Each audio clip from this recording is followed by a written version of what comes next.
कृपातमहं वन्दे परमानन्दमाधवम् श्रीमन्मदनगोपालं बृन्दारण्यपुरन्दरम् श्रीगोविन्दं प्रपद्येऽहं दीनानुग्रहकारकम् वन्दे मुकुन्दमरविन्दबलायताक्षम् कुन्देन्दुशङ्खदशनं शिशुगोपवेशम् इन्द्रादिदेवगणवन्तुपादपीठम् वृन्दावनालयमहं वसुदेवसूनुम् नवजरधरवर्णं चम्पकोद्भासिकरणं विकसितनलिनहास्यं विस्फुरन्मन्दहास्यम् कनकरुचिदुकूलं चारुबर्हावचूलम्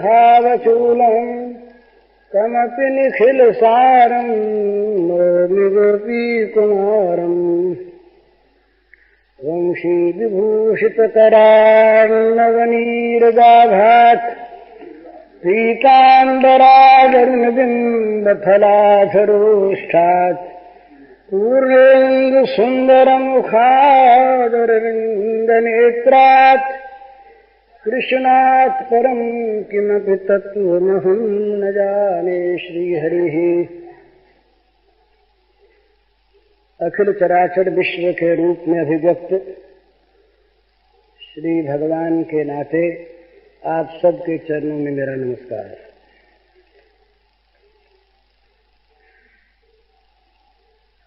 बहुत लोग, बड़े बड़े लोग छिपकर बोला करते हैं, छिपकर बोला करते हैं।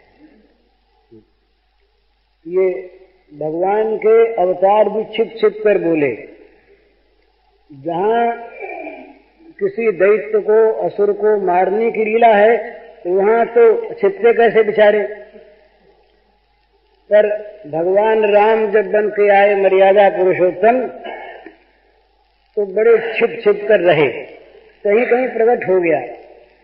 अभी हमने 2 चित्र देखे तो स्वामी जी ने कहा कि देखो भाई, ये राम जो है ये तो कुछ संकोची से मालूम होते हैं चेहरा, और ये श्याम जो है ये मानो बेधड़क से बैठे हैं, ऐसे बिना संकोच देख रहे हैं। तो ये भगवान श्याम सुंदर जो हुए ना, ये राम में और श्याम में कोई अंतर नहीं। जो राम है वही श्याम है, जो श्याम है वही राम है, और न इनके और रूपों में कोई अंतर है। पर वो लीला विलास का भेद तो है ही। तो जैसे अपने आप को खुल करके इन्होंने कहा, बहुत जगह कहा, और ऐसा कहा कि दूसरे आदमी कहने में सकुचाते हैं। और ये तो जानते ही थे कि भगवान अंतर्यामी हैं, सर्वज्ञ हैं, त्रिकालज्ञ हैं, कोई बात छिपी तो है नहीं कि गीता का सर्वत्र प्रचार होगा। ये तो जानते थे कि नहीं जानते थे? जानते थे ही।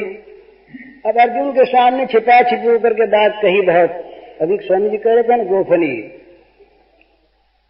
पर जानते थे कि लोग तो जानेंगे ही, पर इनको जानने की परवाह नहीं, बेशर्म आदमी है। अपने मुंह अपनी तारीफ, और इतनी बड़ी तारीफ कि सारे धर्मों की अवहेलना करने की आज्ञा। ये महाराज, ये इसीलिए टीकाकार लोग बहुत डरते हैं, और उनका डरना सच्चा है कि लोग धर्म को छोड़ देंगे और शरणागति उनकी होगी तो दोनों तरफ से मारे जाएंगे। तो वो टीकाकार ठीक कहते हैं, और वो अर्थ भी स्वारस्य युक्त है कि भाई धर्मों के त्याग की बात नहीं, धर्म के आश्रय के त्याग की बात है, एक आश्रय ग्रहण की बात। पर यहाँ शब्दों में कोई गड़बड़ी नहीं है। एक धर्म एक व्रत नेमा, काय वचन मन पति पद प्रेमा। ठीक इसी भाव से वो कहते हैं खुला खुला महाराज कि सब धर्मों को छोड़ दो। परित्यज्य सर्वधर्मान, कहीं इसके अर्थ में गड़बड़ी हो तो बताइए।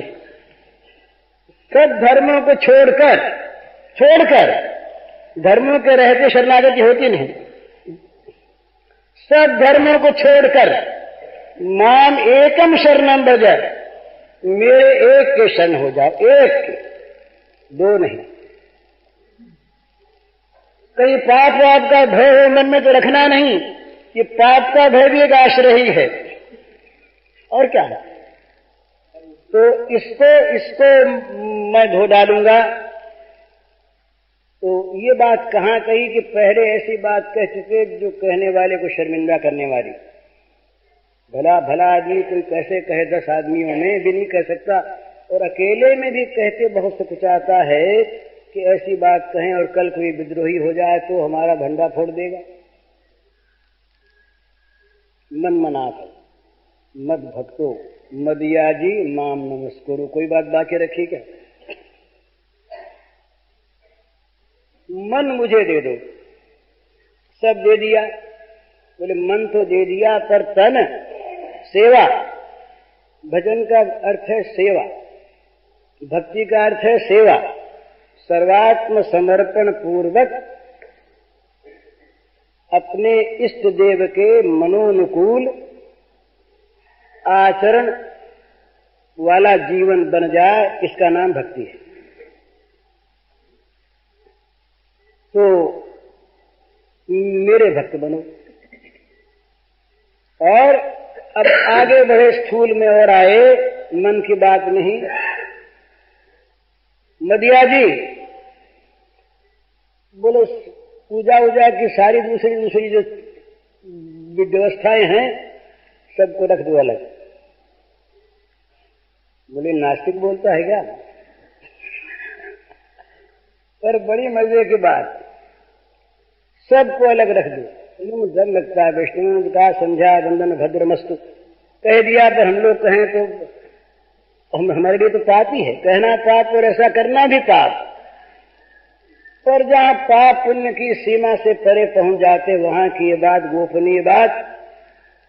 तो कहा मां मदिया जी केवल मेरी पूजा करने वाले बनो, जो करो मेरी पूजा। स्वकर्मणा तमें व्यर्च तो व्यापक रूप से कह गए। तम कहा वहां पर, तम अभ्यर्च तमेव शरणं गच्छ, जो अभी स्वामी जी कह रहे थे छिप कर कहने के बाद, तमेव शरणं गच्छ। यहां तमेव नहीं है, यहां वो उस दूसरे की किसी की पूजा नहीं। स्वकर्मणा तम अभ्यर्च, व्यापक बात है ना, तम जो सर्वव्यापक है उसकी। ये तो सर्वा क्या है वो, ये सर्वविदं ततं, जिससे सब निकले, जो सब में व्याप्त, उस व्यापक भगवान की पूजा कर उसकी। यहाँ वो जो उसका वाचक था इसमें आ गया। बोले उसकी भी पूजा छोड़ दो। साफ बात है महाराज। मदिया जी मेरी पूजा करो, मेरी पूजा करने वाले बनो। और हाथ वाथ जोड़ना हो, नमस्कार करना हो, दंडवत करना हो तो मुझे ही करो। लोग कहेंगे कितनी ईर्ष्या। एक हिंदी के लेखक हैं, नाम उनका मैं नहीं लेता, बड़े प्रसिद्ध थे वो पहले। उन्होंने एक लेख लिखा इन्हीं श्लोकों पर, और ये बताया कि जो श्री कृष्ण हैं ये बड़े कूटनीतिज्ञ रहे, जिनको अंग्रेजी में डिप्लोमेट कहते हैं। कूटनीतिज्ञ रहे, बड़े चालाक। तो इन्होंने गीता के रूप में बेचारे अर्जुन को मोह लिया, हिप्नोटाइज कर लिया, और हिप्नोटाइज करके मोह करके, और अंत में सब जब वो देखा कि अब ये बिल्कुल हमारे बस में हो गया, तब अपनी बात कह दी स्वार्थ की कि मेरी पूजा कर और मुझे हाथ जोड़ और मैं कहूं सो कर, और मेरा भक्त बन जा और मन मुझे दे दे। तो उस बेचारे से कहलवा लिया आखिर कि तुम जो कहोगे सो करूंगा। और इसका था, इसके मन में थी बड़ी बुरी अभिसंधि। ये देखता था कि ये हमारे यादवों के समान कोई वीर न बना रहे। तो ये गूढ़ नीति इसकी। तो देखा कि ये जब लड़ेंगे आपस में कुरु पांडव तो तमाम राजा आ जाएंगे, सब मर खप जाएंगे, हम ही बड़े रह जाएंगे। इस दुर्भिसंधि से कृष्ण ने ये सब जाल रचा। ऐसा वो भूल गए, कहने वाले भूल जाते हैं फिर यादवों को किसने मरवाया। अपने कुटुंब वालों को किसने मरवाया? फिर जब गांधारी ने शाप दिया तो कहा तथास्तु, ठीक, माता तुम्हारा शाप सफल हो, मैं चाहता था कैसे ये मरे तुम निमित्त बन गई, बड़ा अच्छा हुआ। तो ये बात समालोचक लोग नहीं ज्ञान में रखते। तो मतलब कहने का ये कि इतना खुलकर बोले, और जगह जगह, एक जगह नहीं, इन्होंने तो ऋषियों के द्वारा पूजा भी स्वीकार की, पूजा करते भी रहे और स्वीकार भी करते रहे, कहते रहे, सब कहने लगे, जहां मौका लगा वहां कह दिया कि हम वो हैं भला। और गीता में तो महाराज खुल गए। वो सारे इदम को अपने में ले लिया, ये भी मैं और वो भी मैं। जिस आत्मा को अहम कहते हैं, स कहते हैं, वो भी मैं। और जो दिखता है इदम प्रपंच, ये भी मैं। मेरे सिवा कुछ है नहीं, मैं ही खेलता हूं और मुझ में ही खेलता हूं। और ऐसा नहीं कहा, ये और विशेषता है कि वो व्यापक रूप से खेलता हूं। नहीं, मैं श्री कृष्ण श्याम सुंदर नटवर बपू, ये मैं नए नए स्वांगों में खेलता हूं। इस प्रकार के ये लीला बिहारी भगवान। तो यहाँ ये परम गोपनीय की बात होगी, सर्वगुह्यतम। स्वामी जी कह रहे थे अपने को तो ये सब रहस्य तो पता ही, तो सर्वगुह्यतम का यही मालूम होता है रहस्य, ऐसा दिखता है। भगवान का रहस्य तो भगवान जानते हैं, जो जानने का अभिमान करते हैं वो सब अज्ञानी है। तो वो तो वही जानते हैं, पर अपनी अपनी आंख से आदमी हर एक चीज को देखता है, और उसकी आंख ठीक है, उसके लिए उसकी आंख ठीक। तो ऐसा मालूम होता है इस सर्वगुह्यतम का कि भगवान ये चाहते हैं कि भाई मेरे साथ यदि किसी को प्रीति करनी हो, मुझसे यदि किसी को प्रेम करना हो, तो जगत के सारे कर्तव्य अकर्तव्यों से उठना पड़ेगा, जगत के सारे भयों से और सारी आशाओं से मुक्त होना पड़ेगा, जगत की सारी क्रियाओं से और अक्रियाओं से अलग होना होगा, क्रिया और अक्रिया दोनों में उसका पूजन, त्याग और भोग दोनों से उसका पूजन, छोड़ने और करने दोनों से उसका पूजन। उसके सिवा जीवन में कभी किसी समय कोई दूसरा, न तो अपना, न कोई प्राप्तव्य और न कुछ करने योग्य वस्तु, प्राप्त करने योग्य वस्तु, सेवन करने योग्य वस्तु, बस एकमात्र परम प्रेमास्पद भगवान और मैं। कल शाम को किसी ने प्रश्न किया था, उसका उत्तर तो देना बनता नहीं, प्रेम वैचित्र्य की क्या दशा होती है, ये प्रथम तो मैं जानता नहीं, तो जितना कुछ कह सकता हूं वो समझ में आना मुश्किल। लेकिन उसके कुछ नजदीक की बात, भगवान के प्रति समर्पण जब होता है इस प्रकार और इस प्रेम के राज्य में, तो वहां एक समुद्र होता है प्रेम का। ये जरा ध्यान से देखिएगा, एक समुद्र होता है प्रेम का, नारायण नारायण। वो समुद्र जहां उसका तल है वहां तो वो सर्वथा प्रशांत है, तल में सर्वथा प्रशांत है, वहां पर न विक्षोभ है, न तरंग है, न लहरियां हैं। परंतु वो समुद्र, वो जो प्रशांत महासागर है, ये आज वाला प्रशांत महासागर नहीं, पैसिफिक सी नहीं, ये नहीं, वो जो प्रशांत महासागर है वो इतना विलक्षण है कि उसी सागर में अनवरत नित्य नव तरंग मालाएं नाचती रहती हैं। तो वो जैसे शांत है, इसी प्रकार वो नाचने वाला भी है। वो जैसे अनंत है, उसी प्रकार अंत की लीला करने वाला भी है। वो जिस प्रकार अगाध भी है, वो छलकने वाला भी है। वो जिस प्रकार निस्तब्ध है उसी प्रकार वो महान बोलने वाला भी है। विरुद्ध धर्माश्रयत्व एक साथ एक समय जिसमें रहे उसका नाम भगवान।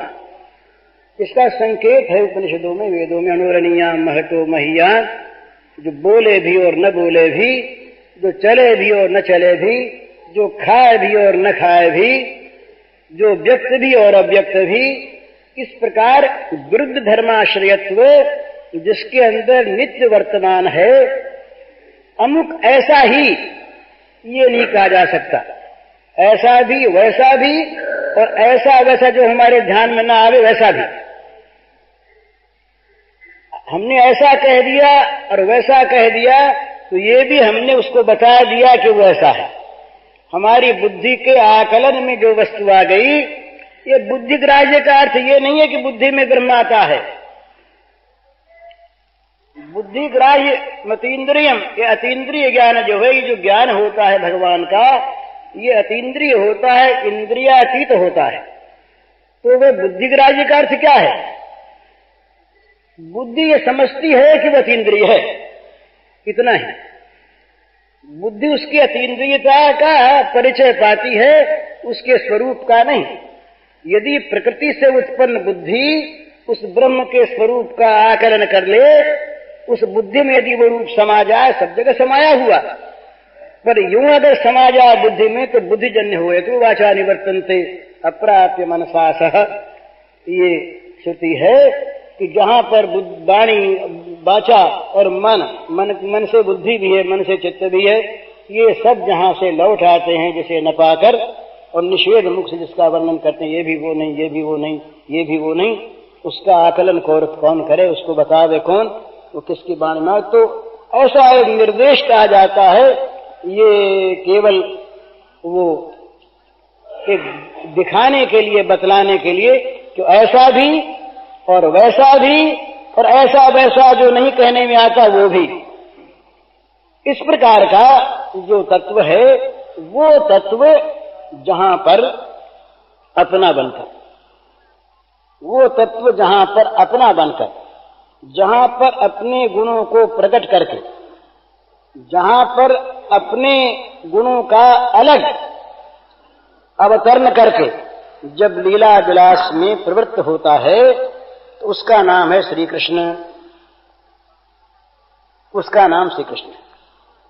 तो अतएव ऐसा वैष्णव फिलॉसफी जो है ना, वैष्णवों के दर्शन, ये देखने से ऐसा मालूम होता है कि उन्होंने बड़ा विचार किया है। विचार की धारा अलग, विचार की दृष्टि अलग। वो लादिनी, संधिनी और संवित, तीन शक्तियां उन्होंने, ये विष्णु पुराण में भी आया है। तो लादिनी शक्ति जो है, ये तो भगवान का जो नित्य आनंदमय स्वरूप है, वो आनंद ही, वो आह्लाद ही एक नित्य निरंतर एक श्री विग्रह के रूप में प्रकट है।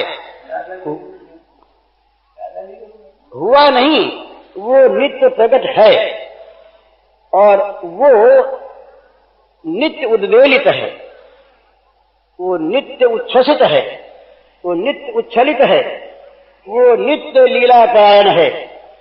वो आनंद नाचने वाला आनंद, वो शांतानंद ही नहीं, उच्छलित आनंद भी, वो नर्तन आनंद भी, वो संगीत आनंद भी, वो विरह आनंद भी, वो मिलन आनंद भी। इस प्रकार एक वो आनंद आह्लाद जहां प्रकट है, उस प्रकट आह्लाद के श्री विग्रह का नाम है राधा। तीसरा, ये जो लीला धाम है, लीला परिकर है, ये सब के सब जो संवित शक्ति है भगवान की, उसके द्वारा चित्त शक्ति, चित्त शक्ति, उसके द्वारा इन सब का प्रादुर्भाव होता है। और जो सत शक्ति है, वो शक्ति लीला के रूप में आकर के प्रकट होती है। लीला परिकर और लीला स्थान, लीला परिकर और लीला और लीला का जो प्रधान पात्र है वो। तो श्री गोपांगनाएं क्या हैं? ये श्री गोपांगनाएं जो हैं ये श्री राधा की काय व्यूह रूपा है। राधा श्री कृष्ण का अभिन्न स्वरूप आनंदांश, और राधा के शरीर से, राधा के श्री विग्रह से जिनका प्राकट्य हुआ वे सब के सब श्री गोपांगनाएं, वे सब राधा की काय व्यूह रूपा। ये जो महान नित्य निरंतर लीलाधाम में प्रकट जो महारास है, महालीला विलास है, इसमें ये काय व्यूह रूपा श्री गोपांगनाओं का नित्य स्थान है। इनमें नए नए साधन सिद्ध महात्मा लोग श्री गोपांगनाओं का स्वरूप प्राप्त करके सम्मिलित होते रहते हैं। जो इस मार्ग के अन्वेषक हैं, अनुसंधानकर्ता हैं, साधक हैं, अपनाने वाले हैं, वे साधन सिद्धा गोपियों के रूप में होकर के नित्य सिद्ध हो जाते हैं, नित्य पार्षदत्व को प्राप्त हो जाते हैं। तो इनके मूल में है राधा। ये शंका समाधान का विषय नहीं है, और कोई मुझसे शंका करेंगे तो मैं कह दूंगा हार गया, झूठ बोल गया। मुझे झूठ बोलने में जरा भी संकोच नहीं, बहुत झूठ बोलता हूं, सच। तो इसलिए जरा भी कोई अपने लिए कोई बात नहीं, तो हाँ, शंका समाधान की कोई बात नहीं। जो सुनना चाहें वो सुने, न सुनना चाहें न सुने, और सुनकर के मिथ्या माने, अवश्य मिथ्या माने, कोई आपत्ति नहीं, मनवाने की आवश्यकता नहीं। तो ये मैं कह यह रहा, तो कह मैं ये रहा था कि ये जो लीला विलास है, सच्चिदानंद का लीला विलास, इस लीला विलास में जो प्रधान नायिका हैं वो है श्री राधा जी। अब उन राधा जी में जहां जहां पर जिस जिस रस का उन्मेष है, होना आवश्यक है, वो सब होता है। उसके 8 रूप माने। पहला रूप है व्यापक, उसका नाम है प्रेम। प्रेम का अगला स्तर है, उसका नाम, ये सब पारिभाषिक नाम है इनके, बहुत बड़े बड़े इनके व्याख्यान हैं, इनके स्वरूप का निर्णय है। फिर होता स्नेह। ये स्नेह नहीं, हम जिसको स्नेह कहते हैं प्रचलित भाषा में, जो गुरुजनों का और अपने छोटों के प्रति होता है स्नेह, वो नहीं। ये प्रेम का एक परिष्कृत रूप होता है स्नेह। स्नेह के बाद तीसरा रूप होता है मान। इस मान का नाम सुन के डर जाते हैं लोग, मान। मान के बाद चौथा रूप होता है प्रणय। प्रणय के बाद 5वां रूप होता है राग। 6ठा रूप होता है अनुराग। 7वां रूप होता है भाव, और 8वां रूप होता है महाभाव। ये भाव और महाभाव दोनों प्राय एक ही हैं, परंतु भाव का जहां पूर्ण विकास है, गोपी से जहां राधा भाव की परिणति है, वहां भाव है। उस भाव में फिर 2 चीज और प्रकट होती है, जिनका उस प्रेम शास्त्र के अनुसार उनके नाम है मादन और मोहन। तो राधा का मादनाख्य भाव और राधा का मोहनाख्य भाव, इसकी फिर बड़ी लंबी चौड़ी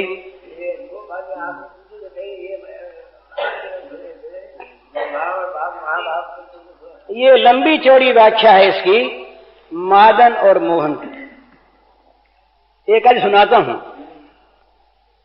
मादनाख्य भाव में जब अपने में दैन्य का अनुभव होता है, बड़ा, तो एक घटना, श्री कृष्ण चले गए मथुरा। गए, जाने के बाद क्या होता है इनके भावों में कि ये समझती हैं कि अब कुछ रहा नहीं, श्री कृष्ण अब मिलने के नहीं, मिलने के नहीं। तो भाव आता है कि अब तो जहां मैं देखती हूं अंधेरा रह गया, मुझे जीना नहीं है, जी नहीं सकती, पर एक अवलंबन मिल गया। क्या मिल गया कि वो श्री कृष्ण का कृष्णपना नहीं, काला रूप नहीं। जहां तम है, जहां अंधकार चारों तरफ दिखता है, ये अंधियारी जो एक है, अंधियारी, ये एक बार ऐसा हुआ कि एक जगह श्री कृष्ण की छाया पड़ी। उस छाया में जो कालिमा थी, उस कालिमा ये पूर्व रात के समय के बाद तो श्री कृष्ण तक तो पहुंच नहीं सकी राधा जी, कई तरह के विघ्न थे। तो वो जो छाया की कालिमा थी, छाया थी, उस छाया में जा करके श्री कृष्ण का अनुभव कर लिया उसने। ये जो काली छाया है, इस काली छाया में उन्होंने कृष्ण का अनुभव कर लिया। अब कहती कि छाया तो होती तो पड़ती, और मेरे इस वियोग की ज्वाला से ये सूर्य भी जल गए और चंद्रमा भी जल गए, वो दोनों रहे नहीं। तो छाया जिन सूर्य चंद्रमा से पड़ती है वो चीज रही नहीं, तो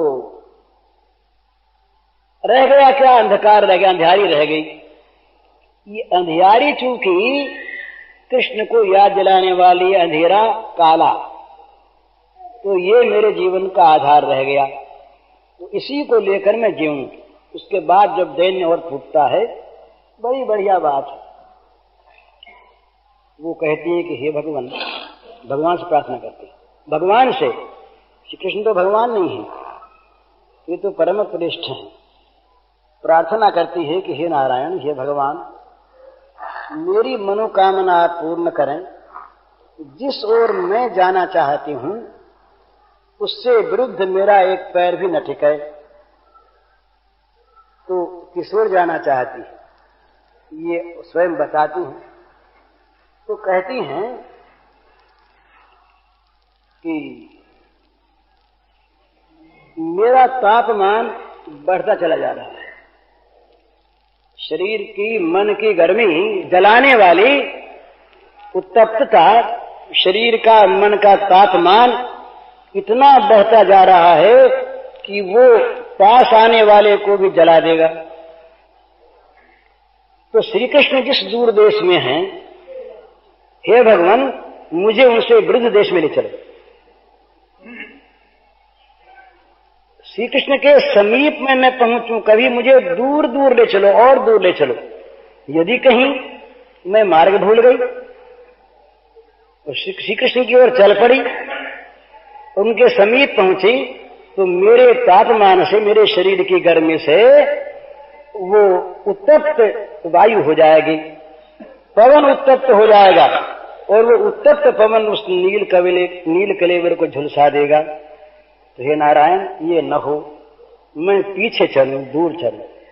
पहले जब मैंने कहा था कि वो ऐसी प्रार्थना करती है कि जिस मार्ग में जाना चाहती हूं उसे विपरीत न जाऊं, तो लोगों ने यही समझा होगा कि भगवान की ओर जाना चाहती है, दूसरी बात समझ नहीं सकते।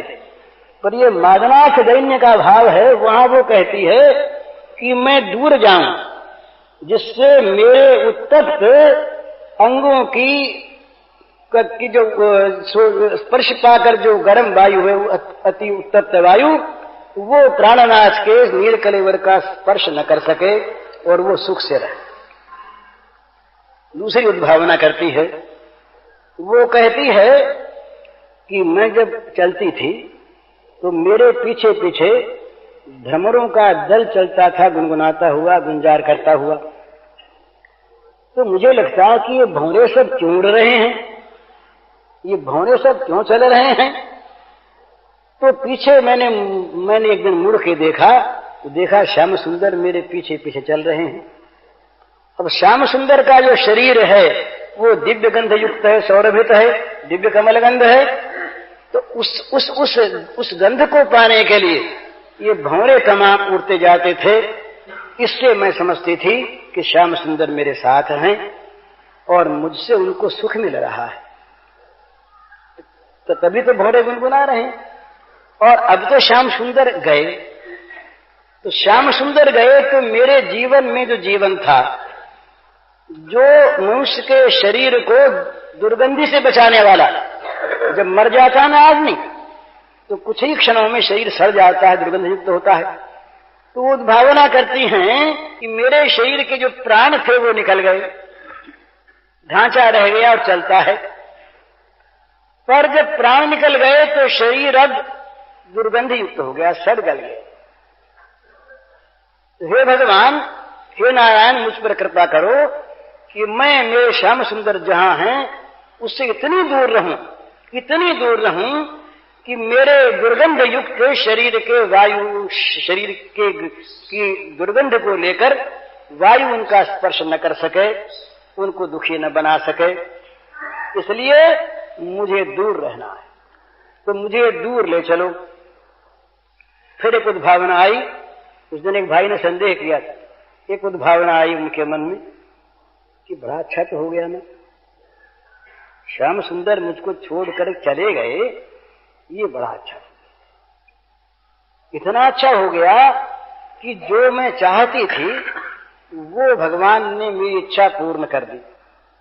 मैं नितांत अयोग्य, नितांत अनधिकारिणी, प्रेमी कभी प्रेम का दावा नहीं करता, गुण का दावा नहीं करता। मैं नितांत अयोग्य, नितांत अनधिकारिणी, सर्वथा दुर्गुणवती, सर्वथा कुरूपा, सर्वथा कुलक्षण वाली श्याम सुंदर मुझ पर प्रेम करें और वो इसको सुख मान ले, ये उनका भ्रम था। तो मैं भगवान से प्रार्थना किया करती कि भगवान, ये मेरे श्याम सुंदर का भ्रम आप मिटा दो और किसी प्रकार ये मेरा परित्याग कर दें। मैं उनसे प्रार्थना करती समय समय पर कि नाथ, ये दुख आप छोड़ दीजिए। भ्रम से आदमी दुख में सुख मानता है ना। तो मेरा साहचर्य यह है तो आपके लिए दुख रूप, और आप इसको मान रहे हैं सुख, मुझ में आपकी आसक्ति, अनुरक्ति। अतएव आप कृपा करके, बहुत अधिक अधिकारिणी देवियां हैं, गुणवती, शीलवती, सब तरह से सुयोग्य। तो बोले जब जब मैं यूं कहती तब तब श्याम सुंदर का मेरे प्रति अनुराग और बढ़ता। तो मैंने सोचा मन में कि मैं क्या करूं, कहती हूं तो इनका अनुराग और बढ़ता, आसक्ति और बढ़ती है, तो इनका दुख ही बढ़ता प्रकारांतर से, और न कहती हूं तो इनके दुख को देख नहीं सकती। इनका दुख कैसे मिटे मेरे परित्याग में, मुझे ये त्याग दें तो इनका दुख मिटे, मैं त्यागने को तैयार। तो नारायण ने मेरी प्रार्थना सुन ली, देव ने मेरी प्रार्थना सुन ली, इसलिए ये मथुरा में अक्रूर इनको ले गए, और ले गए तो वहां जा करके इनको योग्य अधिकारी कोई प्राप्त हो गया हो तो मुझे विस्मृत हो गए। तो मेरी विस्मृति उनके लिए सुखदायिनी हो गई, तो मेरी साध पूरी हो गई। अब आप सोचिए थोड़ी सी बात कि क्या कोई भाव की बात अपने किसी प्रिय के लिए कितना त्याग करता है, क्या कल्पना भी करता है क्या? हैं? कल्पना भी, हम तो, हमारी तो ये दशा महाराज है कि जरा सा हमारे मन के अनुकूल अगर भगवान न करें तो हम भगवान पर नाराज हो जाते हैं। हम भगवान को भजते इसीलिए हैं, अधिकांश जो भजने वाले लोग, कि भगवान हमारी अनुकूलता उत्पन्न करते रहें, स्वयं भी और पदार्थों के द्वारा भी हमारी इच्छाओं को भगवान पूर्ण करते रहें, इसलिए हम भगवान को भजते हैं। कहीं बदले में दुख दे दें तब तो फिर भगवान की आवश्यकता रहती नहीं। पर पद पद पर हम नित्य निरंतर उपासक लोग, भगवान की भक्ति अपने को करने वाले, हम जो मानते हैं अपने को, ऐसे लोग, विरक्ति अपने में मानने वाले लोग, जहां कहीं भी प्रतिकूलता देखते हैं, जरा सा कहीं मान भंग हो गया और कुछ नहीं सही, किसी ने हमारा आदर नहीं किया। इस विष्टा मूत्र के भांड का है क्या इसमें? इसमें भरी कौन सी बढ़िया चीज भरी है जिसको लेकर अब हम अभिमान करें? जीव गोस्वामी ने कहा कि मूत्र से बना हुआ शरीर और विष्टा बन जाने वाला शरीर, जिसको खा जाएंगे कोई जानवर तो विष्टा बन जाएगा, उसको लेकर हम गर्व करें, उसको लेकर हम ये कहें कि हम कुछ बड़े हैं, हमारे अंदर किसी प्रकार का कोई महत्व का पदार्थ है, और इस शरीर का जहां कहीं सम्मान नहीं हुआ, आराम नहीं मिला, और इस शरीर के कल्पित नाम की जहां पूजा नहीं हुई, हम भगवान को कोसते हैं, हम वहां के लोगों को असभ्य मानते हैं, असंस्कारी मानते हैं, प्रेमी नहीं मानते, सत्संगी नहीं मानते। हम जाएं कहीं सत्संग के लिए महाराज, जाएं कहीं, भूख रहती है ना, अलग अलग वासना होती है, खाने की वासना, पहनने की वासना, सोने की वासना और बोलने की वासना है। वो हमारे एक मित्र हैं साहित्यिक, वो बड़ी मधुर भाषा में कहा करते हैं, बोले भाई क्या करें, बुलास लग गई, जैसे प्यास लगती है तो बुलास लग गई, अब बोले बिना रहा जाता नहीं। तो हम जब कभी अपनी वासना की पूर्ति के लिए कहीं जाएं और वहां वासना पूर्ति का आयोजन हो नहीं, तो हम क्या कहेंगे? बोले यहां तो कोई सत्संग की बात जानने वाला है नहीं, कोई प्रेमी नहीं यहां पर, यहां पर तो सब के सब रूखे लोग हैं और सब भोगों में लगे हैं, कोई भी सत्संग की बात नहीं करता, हमें टाइम नहीं दिया गया। माने ये सब असत्संगी क्यों हैं, अप्रेमी क्यों हैं, रूखे क्यों हैं, इनमें सभ्यता क्यों नहीं? एक ही उत्तर है कि इन्होंने हमारा मान नहीं किया। और क्या बात, सीधी बात है, इन्होंने हमारा, तो अपने भगवान को हम सुनाते होते। तो दूसरी चीज, एक बार की बात है कि तानसेन रहे, ये बड़े संगीतज्ञ रहे, बड़े भारी संगीतज्ञ। तो ये अकबर के सामने एक बार मलार राग गाया इन्होंने, अकबर उसको सुनकर विह्वल हो गए और बोले तुमने कहाँ सीखा है, इतना बढ़िया कोई गा नहीं सकता। तो उन्होंने कहा, तानसेन ने कहा कि महाराज मैं कुछ नहीं गा सकता, मेरे गुरुजी जो हरिदास महाराज वो जैसा गाते हैं वैसा तो आपने कभी सुना ही नहीं, मैं तो उनके सामने जैसे सूर्य के सामने जुगनू ऐसा हूं। तो बोले उनका सुनाओ। बोले उनका सुनाना हमारे हाथ थोड़ी है, आपके हाथ थोड़ी है, आप उनको बुलावा भेजो, वो आपके दरबार में आ जाए, ऐसे तो वो है नहीं, हम तो आ जाए। तो बोले क्या करें, हम तुमको सुनना है। तो बोले फिर ये काम करो, थोड़ी देर के लिए बादशाह को भूल जाओ और सादे कपड़े पहन करके साधारण आदमी वास्तव में बन जाओ, हमारे साथ चलो तो कोई मिसल बैठा देंगे, कोई व्यवस्था करेंगे। तो सुनने की इच्छा थी अकबर की, अकबर साथ हुए, जैसा कहा वैसा ही महाराज की कुटिया के पास पहुंचे। तो अकबर से कहा कि इस पेड़ के नीचे बैठ जाओ, अलग समीपी पेड़ था बाहर कुटिया के, यहाँ बैठो और मैं जाके व्यवस्था करता हूँ। गए वहां, वो अपना भगवान की प्रेम समाधि में मस्त थे। कुछ देर के बाद उनकी प्रेम समाधि टूटी। बोले तानसेन अच्छे हो, कैसे आ गए? तो बोले महाराज ऐसे आ गया, उस दिन जो आपने सुनाया था ना वो मुझे ठीक याद नहीं रहा, मैं फिर सुनना चाहता हूँ। तो बोले सुनो, लाओ एक तारा। लिया एक तारा, लगे सुनाने। अब अकबर तो मूर्छित हो गए, अकबर मूर्छित हो गए सुन करके। उनको तो जो चीज आज मिली श्रवण करने को, वो कभी जीवन भर में बड़े बड़े गवैये आए, बड़े बड़े संगीतज्ञ कलाविद अच्छे कंठ वाले आए, पर उनको ऐसा सुख नहीं मिला आज। तो जब ये बाहर आए, अकबर को चेत हुआ, अकबर से बात हुई। तो अकबर ने कहा कि तानसेन तुम बड़े गवैये हो, तुम ऐसा नहीं गाते, क्या बात? तो बोले महाराज बात ये है कि वो सुनाते हैं भगवान को, मैं सुनाता हूँ आपको, मैं सुनाता हूँ आपको, वो सुनाते हैं भगवान को, यही अड़चन है। तो महाराज ये बुलास और चीज है और भगवान का गुणगान और चीज है। वो तुलसीदास ने इतना बड़ा ग्रंथ रचा, पर भूमिका में कहते हैं स्वांत सुखाय तुलसी रघुनाथ गाथा भाषा निबंध मतिमंजुल मा करोति स्वांत सुखाय। स्वांत, इसके द्वारा इस बहते हुए अमृत से तो कोई लाभ उठा ले, कोई नहा ले, पर मेरा ग्रंथ ऐसा हो जिससे जगत का उपकार हो, भला हो, इस प्रकार की किसी वासना को प्रेमी संत नहीं रखते। उनका संबंध तो रहता अपने भगवान से। वो अपने भगवान के सामने कभी रोते हैं, कभी गाते हैं, कभी उनकी तारीफ करते हैं, कभी चरित्र गाते हैं। अब इस पिंजरे में बैठे पक्षी के गान को कहीं उड़ता हुआ पक्षी कोई सुन ले, कोई याद कर ले, वो अलग चीज है, पर ये तो अपने पिंजर में आबद्ध है, अपने भगवान को लिए हुए उसी को सुनाता है। लेकिन ये जहां पर वासना हमारे मन में है, वहां पर हमारा जरा सा भी अनुकूल पर नहीं दिखता, मान नहीं मिलता।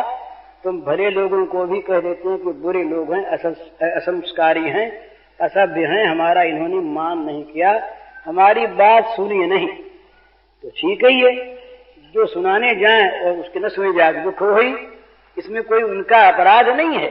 सुनाने जाए न सुनी जाए तो दुख होगा ही। पर ये प्रेमी भक्त जो हैं, ये दुनिया को सुनाने नहीं जाते। ये सर्वधर्मान परित्यज्य यही है महाराज। तो अर्जुन जो रहा ये दूसरे क्षेत्र में था, तो इसलिए उनके द्वारा जो काम करवाना था भगवान को वो करवाया यंत्रवत। यही मोह का नाश है। उन्होंने कहा कि मोह नाश हो गया। ये मान रहा था कि मैं ये करूं, मैं ये न करूं, यही तो मोह था। और मोह क्या था? उसको स्मृति आ गई, अरे मैं तो इनके हाथ का यंत्र है। ये स्मृति, ये यंत्री मैं यंत्र, ये कराने वाले मैं करने वाला, मैं ये कहने वाला कौन? नहीं उससे ये कहने वाला कौन? मैं नहीं लड़ूंगा, ये कौन मैं कहने वाला? कभी कठपुतली कहती है कि मुझे सीधा नचाओ, टेढ़ा न नचाओ, मुझे सुलाओ मत, खड़ी रखो, वो कभी कहती है क्या? वो तो अपने आप वो सूत्रधार के सूत्र के इशारे पर वो नाचती है बिना किंतु परंतु किए।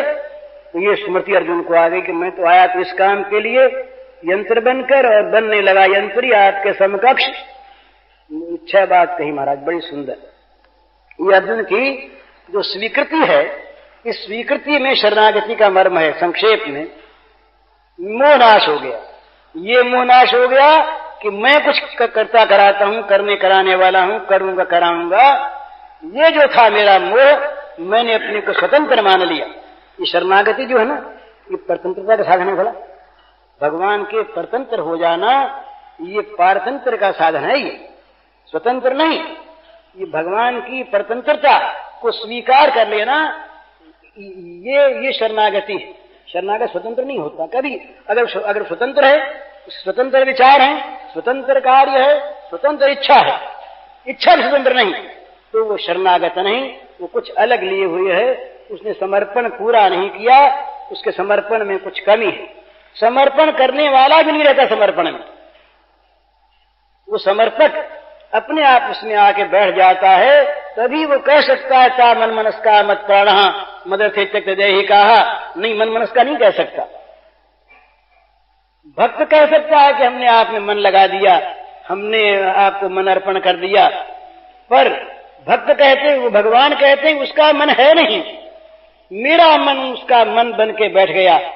ये जो जहां भगवान कहते हैं वहां पूर्ण समर्पण है, वहां अपने आप की अलग स्वतंत्र इच्छा, स्वतंत्र सत्ता, स्वतंत्र मान्यता ये है नहीं। उनकी इच्छा से सत्ता है। मत प्राणा, मदगत प्राणा नहीं है। मन मनस्का मत प्राणा, मत प्राणा है। मत प्राणा का अर्थ है कि भगवान के प्राणों से अनुप्राणित हैं, भगवान के जीवन से उज्जीवित हैं, भगवान के रखने से उनका अस्तित्व है। क्यों रखते हैं? अपने खेल के लिए, अपना काम करने के लिए। ये गोपी भाव है। तो उसमें 6 बार शरणागति में मेरे मोह का नाश हो गया, मेरा जो कर्तृत्व था ये नष्ट हो गया। तो क्या हो गया? याद आ गई बात। क्या याद आ गई? क्या आपके हाथ का यंत्र हूं, ये बात याद आ गई। आपके हाथ का यंत्र हूं, ये बात याद आ गई। मैं कुछ करने कराने वाला नहीं, जो आप कराओ वो करने वाला मैं, इसीलिए मैं आया। और मैंने वो बस जो कुछ कहा। अब बोले तुमने बड़ा अच्छा किया भाई, इतनी तुमने साधना की, परम साधना कि जिससे तुम्हारे मुंह का नाश होगा, स्मृत्या की साधना की। बोले ना ना, तो प्रसादात शरणागत कहीं साधना अभिमानी करता, वो कहता है कि आपकी कृपा से ये मोह नाश हुआ, आपके प्रसाद से, और मुझे स्मृति आई। तो बोले हमारे प्रसाद को तो समझाना, ये तो तुमने एक काम तो किया ही, हमारी कृपा को माना। बोले नहीं नहीं महाराज, मैं नहीं माना, आपने मनवा दिया। कैसे यहां पर संबोधन है अच्युत। आप अपने स्वभाव से कभी च्युत नहीं होते, आप सुहृद है ना। हम चाहे न चाहें आप गले पड़कर भला करते हैं, हम चाहे न पीना चाहें आप गला पकड़कर अमृत पिलाते हैं। अच्युत हैं, आपका स्वभाव है। इसलिए यहां शरणागति में यह भी अनुभव नहीं, ये भी अनुभूति का अभिमान नहीं कि मैं आपकी कृपा को अपनी बुद्धि से, अपनी साधना से प्राप्त कर सका। जो कृपामय है उनकी कृपा तो सर्वत्र विकीर्ण हो रही है, विस्तीर्ण हो रही है। वो कृपा स्वाभाविक है, उस स्वाभाविक कृपा नहीं, अपनी कृपा से। जासु कृपा नहीं कृपा आघाती, अपनी कृपा से उस कृपा ने मेरे मुंह का नाश कर दिया। तो क्या हो गया? जो होना था। दो ही चीज होनी चाहिए, भटकना बंद हो जाए, जहां पहुंचना चाहिए वहां पहुंच करके स्थिर हो जाए, स्थितोस्मि। और गत संदेह, जहां तक संदेह रहता है वहां तक भटकना बंद होता है। सारे संदेह मिट गए, तो अब क्या करोगे? बस एक ही बात, करिष्ये वचनम तव, पूरी अधीनता। ये भगवान की शरणागति जब होती है तब शरणागत को भगवान अपना अंतरंग खोल के दिखाते हैं। अंतरंग खोल के दिखा देने का नाम ही प्रेम है। अंतरंगता बिना प्रेम नहीं होता, और प्रेम के बिना असली ज्ञान नहीं होता। जब तक बाहरी ज्ञान है, ऊपर का ज्ञान है, तब तक अंतरंगता नहीं है। किसी से भी हम प्रेम करें, हम भक्ति करें, उसको जानें, उतनी बात ही जानेंगे जितनी बार बार से प्रकट है। उसके मन में क्या है, उसके जीवन की गुप्त से गुप्त बात क्या है, सरल गुह्यतम क्या है, ये बात तब तक हम नहीं जान सकते जब तक हम उसके अंतरंगता में ना आ जाएं, उसके मन में ये विश्वास न हो जाए कि ये मेरा है, इष्टोसी में। ये जब तक न हो जाए तब तक अंतरंग रहस्य नहीं खुलता।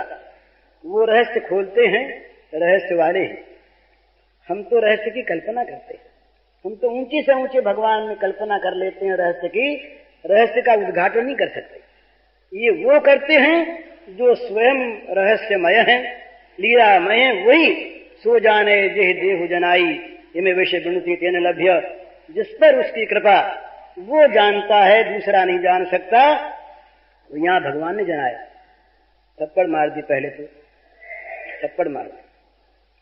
बोले जो जो जो जो जो सबके हृदय में रहता है, हृदय से तिष्ठति, हृदय से तिष्ठति, जो सबके हृदय में रहता है, तमेव शरणं गच्छ, उसके शरण में जाओ। तीसरा कोई तो महाराज, और फिर ऐसी बात कह दी कि जो बात पराये से कही जाती है। इति ते ज्ञानमाख्यातम् गुह्यात् गुह्यतरम् मया विमृशे तदशेषेण यथेच्छित तथा। तो अर्थ से करो भाई, हमने तो जो छिपी से छिपी बात थी, गुह्य से गुह्यतर बात जो थी, वो तुमसे कह दी, हमारे द्वारा कही गई, हमारे द्वारा कही गई। अब भाई तुम अपनी सोच लो, तुम मन में आवे से जते सो करो। अर्जुन रो उठा, ये यहाँ शब्द नहीं है पर ध्वनि है। अर्जुन व्याकुल हो गया, रो उठा। अगर ये नहीं व्याकुलता होती तो दूसरे शब्द भगवान के इस प्रकार के नहीं निकलते जो अंतरंगता को लिए हुए। अर्जुन व्याकुल हो गया, ये क्या कह दिया। शिष्यस्तेम शाधिमाम त्वाम प्रपन्नम कह के मैंने पूछा, और सरकार ने कहना शुरू किया, और सब कहा करके अब ये कहते हैं कि जैसे सो करो, हमने कह दिया। तो ये बड़ी विकट बात जब रोने लगा, भगवान ने आंसू पूछा और वही गले में हाथ डाल दिया, गलबाही डाल करके बोले, भैया भैया, अरे तुम मेरा बड़ा प्यारा इष्टोसी में, तू मेरा बड़ा प्रिय है भैया, तू रोता क्यों है, तू रोता क्यों है। ले, इशारे से कहा था पहले भी 15वें अध्याय के अंत में भी, और भी संकेत कई जगह किए। सर्व गुह्यतम भूया, अब तुमको फिर से सारी जो गुह्यतम बात है वो खोल के कहता हूं। अब यहां पर ऐसा बोले, अंतरंग खुल गया। अपनी बात की तारीफ अपने मुंह से की, परमम वच। कोई भी आदमी कहता है कि जो मैं जो कहता हूँ सबसे ऊंची बात, सुनो, ये कहा परमम वच शृणु में परमम वच, मेरे श्रेष्ठ वचनों को, जो परम वचन है उनको तुम सुनो। तो तुम्ही को सुनाता हूँ भैया। तेहितम वक्ष्यामि, यह लोकहितम वक्ष्यामि नहीं है महाराज, अर्जुन सामने है, इसीलिए सर्वगुह्यतम है। तेहितम वक्ष्यामि, क्यों तेहितम वक्ष्यामि, इस्तो से मैं दृढ़ में थी, तुम मेरे प्यारे हो, सुदृढ़ प्यारे हो, तुम्हारा प्यार किसी हालत में भी कम नहीं होता, किसी हालत में घटता नहीं। और प्रेम जो घटता है रुकता है वो प्रेम नहीं होता, वो तो काम होता है। प्रेम घटता नहीं, रुकता नहीं, मिटता नहीं, ये तो अनवरत लगातार प्रतिक्षण वर्धमानम, ये प्रेम स्वरूपम है, प्रतिक्षण बढ़ने वाला। तो अर्जुन उसको बस ढाढ़स दे करके और बड़े गदगद स्वर से और निश्चयात्मक वाणी से, मत चिंता कर, तेरी चिंता मेरी चिंता, तेरे पाप मेरे पाप, मैं आया तू बस सब छोड़ छाड़ दे। ये तो गुह्यात गुह्यतर जो है, ये तो गुह्यात गुह्यतर ही है, ये गुह्यतम नहीं, इसकी परवाह न कर। और महाराज अर्जुन भूल गया इसको। महाभारत की बात सब सच्ची माननी पड़ेगी। अनुगीता देखिए, अर्जुन ने कहा कि महाराज वो आपने ज्ञान कहा था वो तो मैं भूल गया। तो भगवान ने कहा उस समय मैं बड़े योग में था, कहा था मुझे भी याद नहीं। तो क्या भूला हुआ, मैं ये पढ़ रहा था एक बार, तो मेरे मन में बड़ा संदेह हुआ कि भगवान ही भूल गए तो कौन याद रखेगा है। और दूसरी बात, फिर अर्जुन ने स्वीकार किया कि करिष्ये वचनम तव, ये बात भी ठीक नहीं बैठती। तो वहां महाराज मुझे एक शब्द मिल गया, वो भगवान ने ये कहा कि जो गुह्यतर ज्ञान तुमसे कहा था वो मैं भूल गया। सब समाधान हो गया कि गुह्यतर के भूलने के बाद यही कह देते हैं, परवाह नहीं करने की, याद तो दिलाया, फिर बड़ी अच्छी बात है फिर से कह देते। तो अनुगीता में ज्ञान पूरा है, प्रकृति पुरुष का वर्णन बड़ा सुंदर है, सांख्य वर्णन है, तो शरणागति की बात नहीं उसमें। जो न भूलने की बात थी उसको तो अर्जुन भूला ही नहीं, वो तो करिष्ये वचनम तव वाला हो गया। और गुह्यात गुह्यतर जो था उसको भूल जाए तो वो अपने आप याद दिला देंगे। अरे वो बच्चा कहीं अपनी किसी चीज को भूलिया है तो बच्चा भूलिया, माँ याद रखो। अगर माँ को वो चीज बच्चे के पास रखनी है तो माँ का कर्तव्य होता है या माँ का स्नेह ऐसा होता है कि माँ स्वयं उस बच्चे की चीज को संभाले। वो तो नहीं संभालता, वो तो केवल माँ को जानता है। सर्वधर्मान प्रत्येक जगह से यही है, माँ को जानना। जो वो कहे हिलो तो हिलो, वो कहे बैठो तो बैठो। इन्होंने कहा कि अरे हम स्वयं ऐसा कर चुके हैं। जब ये गोप माताएं बड़ी बूढ़ी देवियां कहती लल्ला उठाओ जूठी उठा लाए, वहां शब्द आता भगवान के लिए दारु यंत्रवत, ये भागवत का शब्द है, दारु यंत्रवत, कठपुतली की तरह ये श्याम सुंदर नाचते थे उन वात्सल्यमयी गोपियों के इशारे पर। तो कहते हैं हम भी कठपुतली बन जाते हैं तो तुम कठपुतली बन जाओ तो तुम्हारा काम बन गया। तो ये कठपुतलीपन जहां पूरा पूरा इस प्रकार का बन जाता है कि जहां प्रत्येक विचार, प्रत्येक क्रिया, प्रत्येक लीला उस प्राणाराम प्राणधन परम श्रेष्ठ के विचार के अनुसार उसकी सुखदायिनी होती है, वो होता है ये गोपी भाव। और ये गोपी भाव जहां पराकाष्ठा को पहुंचा वो राधा भाव। राधा भाव में जहां वो समर्पण का पूर्ण क्रियात्मक अवतार हो गया, वो राधा का महाभाव के अंतर्गत का मादन और मोहन भाव। ये विचित्र बात है। हरिओम तत्सत। पूज्य श्री भाई जी के इस प्रवचन का शीर्षक है भागवत कृपा का